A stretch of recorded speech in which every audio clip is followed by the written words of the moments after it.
Hello again, it's Natasha N.K.O, 17th of June. It's 22:20 and I'm having a day. Yeah, I'm having a day.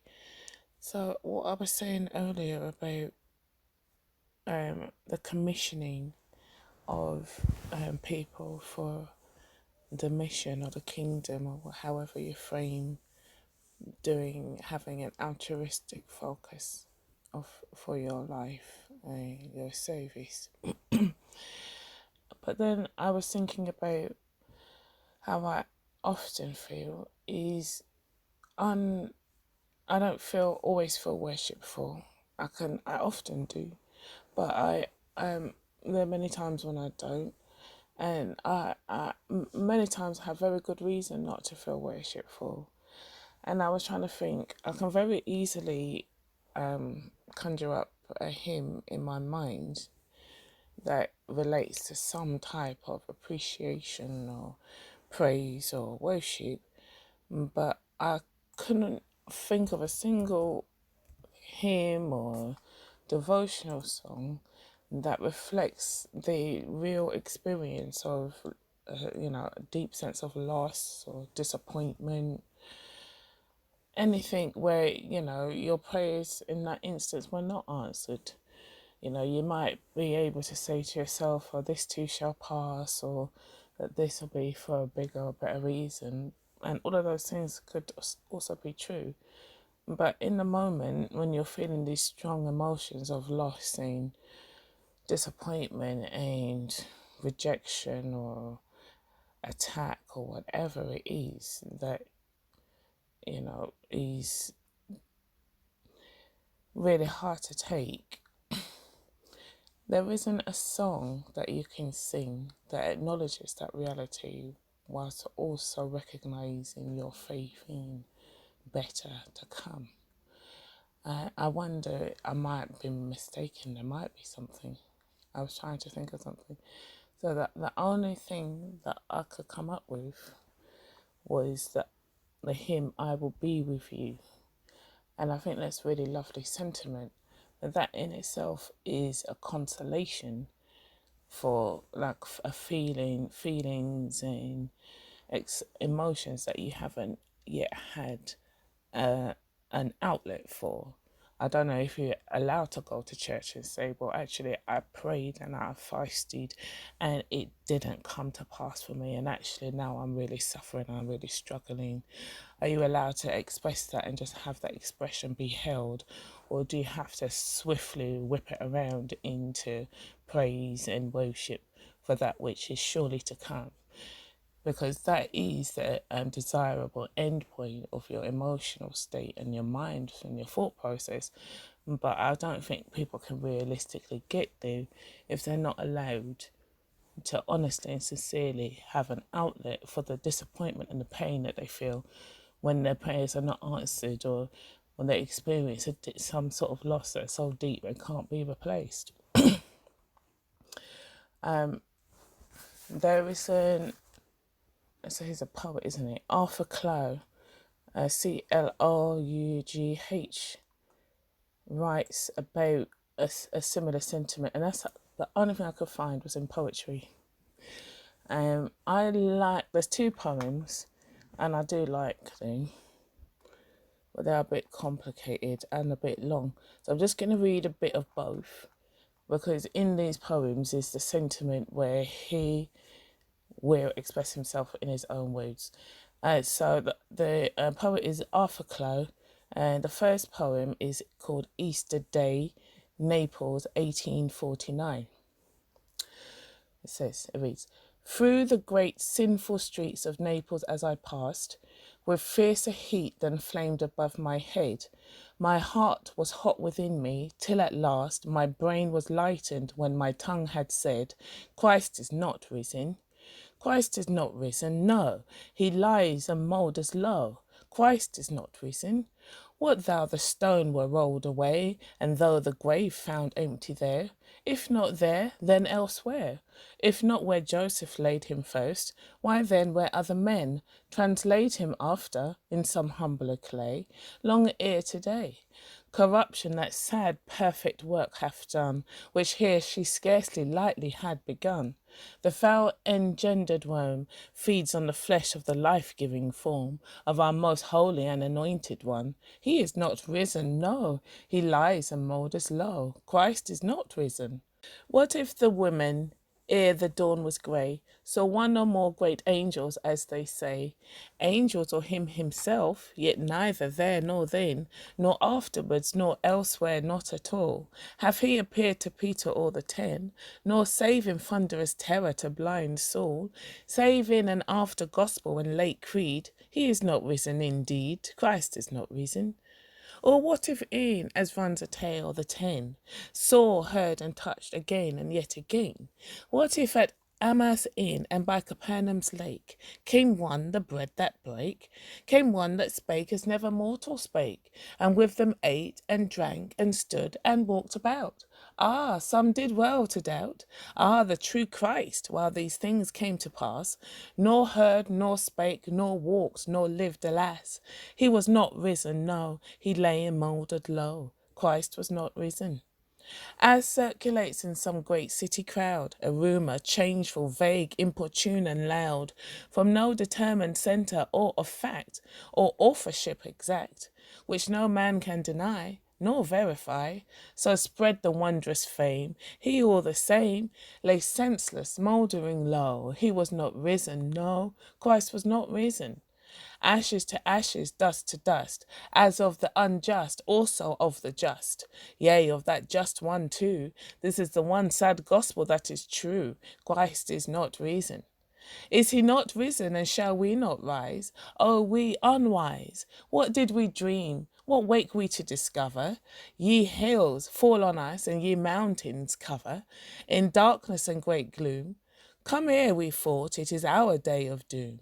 From the cursed world, which is one tomb, Christ is not risen. Eat, drink, and play, and think that this is bliss. There is no heaven but this. There is no hell, save earth, which serves a purpose doubly well, seeing it visits still, with equalest apportionment of ill, both good and bad alike, and brings to one same dust the unjust and the just, with Christ who is not risen. Eat, drink, and die, for we are all souls bereaved. Of all the creatures under heaven's wide cope, we are most hopeless who had once most hope, and most beliefless that had most believed. Ashes to ashes, dust to dust, as of the unjust, also of the just, yea, of that just one too. It is the one sad gospel that is true. Christ is not risen. Weep not beside the tomb, yea, women unto whom he was great solace while ye tended him, yea, who with napkin o'er the head, and folds of linen round each wounded limb, laid out the sacred dead. And thou that barest him in thy wondering womb, yea, daughters of Jerusalem, depart, bind up as best ye may your own sad bleeding heart. Go to your homes, your living children tend, your earthly spouses love. Set your affections not on things above, which moth and rust corrupt, which quickly has come to end.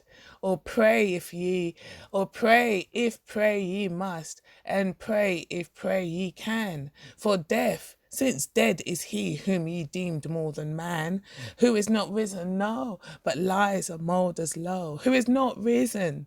Ye men of Galilee, why stand ye looking up to heaven, where him ye nay may see, neither ascending hence nor returning hither again? Yea, ignorant and idle fishermen, hence to your huts and boats and inland native shore, and catch not men but fish. Whate'er things ye might wish, him neither here nor there ye shall meet with more. Ye poor deluded youths, go home, mend the old nets ye left to roam, tie the split oar, patch the torn sail. It was indeed an idle tale, he was not reason. And O good men of ages yet to be, who shall believe because ye did not see?